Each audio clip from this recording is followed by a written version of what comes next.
Welcome to bird media. నేను వైష్ణవి.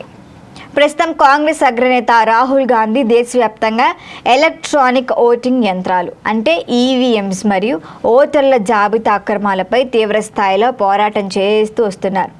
మరి దీనికైనా ఓటుకు చోరీ అంశం పేరుతో ఆయన చేపట్టిన ఉద్యమం అయితే రాజకీయ వర్గాల్లో కొంతవరకు సంచలనాన్ని క్రియేట్ చేసింది. అయితే కర్ణాటకలో ప్రత్యేకంగా ఈ వాదన ఎక్కువగా చేస్తూ వస్తున్నారు రాహుల్. 2 ప్రెస్ మీట్లు ఇప్పటికే నిర్వహించారు. కొన్ని డాక్యుమెంట్లను ప్రజలకు ప్రదర్శించడం ద్వారా ఆయన గణనీయమైన శక్తివంతమైన ప్రచారాన్ని కూడా స్టార్ట్ చేశారు.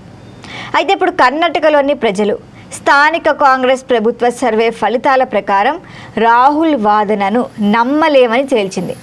మరి సర్వేలో చూస్తే 83% మంది ప్రజలు ఈవీఎంలను పూర్తి స్థాయిలో మేము నమ్ముతున్నాము, ఓట్ల చోరీ సత్యం కాదు, ఇది మేము నమ్మట్లేదని పేర్కొన్నారు.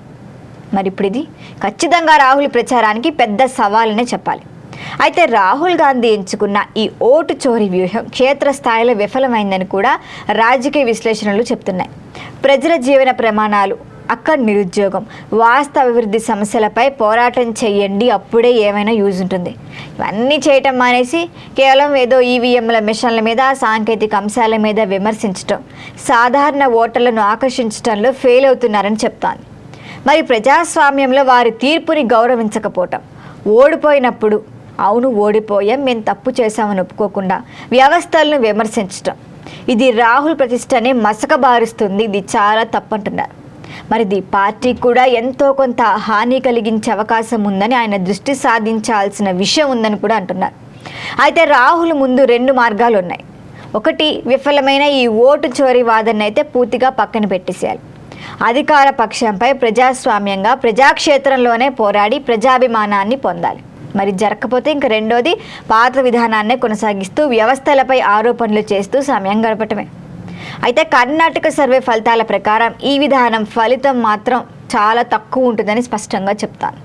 అయితే సాంకేతిక విమర్శలతో పార్టీకి అధికార స్థానాలు సాధించడం అనేది సాధ్యం కాదు. ఓటు చోరీ పేరిట యువత, సామాన్య ప్రజలను రెచ్చగొట్టడం సైతం ఫలితాన్ని ఇవ్వదు ఖచ్చితంగా. ఎందుకంటే ప్రజలకి కావాల్సింది ఒక నాయకుడి నుంచి పరిష్కారాలను ఆశిస్తారు. ఓటమికి సాకుల్ని వెతకటాన్ని అయితే ఖచ్చితంగా ప్రజలు ఎంకరేజ్ చేయరు. రాహుల్ ఈ సత్యాన్ని గ్రహిస్తేనే మంచిది. గ్రహించి తన వ్యూహాన్ని సవరించకపోతే గనక భవిష్యత్ ఎన్నికల్లో కాంగ్రెస్ పార్టీ మరింత రాజకీయ నష్టానికి గురవుతుంది. కాబట్టి రాహుల్ గాంధీకి ప్రజల నమ్మకాన్ని గెలుచుకునే మార్గం ఒక్కటే ఉంది. వ్యవస్థలపై విమర్శలు అయితే కాదు, నిజమైన సమస్యల పరిష్కారం ద్వారానే ఆయన తిరిగి మళ్ళీ ఫామ్లోకి వచ్చే ఛాన్స్ ఉంటుంది. ప్రజల సమస్యలను ఎదుర్కొని వారిని ప్రభావితం చేసినప్పుడే ఆ వ్యూహాలు అమలు చేయటం ద్వారానే ఆయన పార్టీ భవిష్యత్తులో విజయాలు సాధించడానికి అవకాశాలు ఉంటాయి.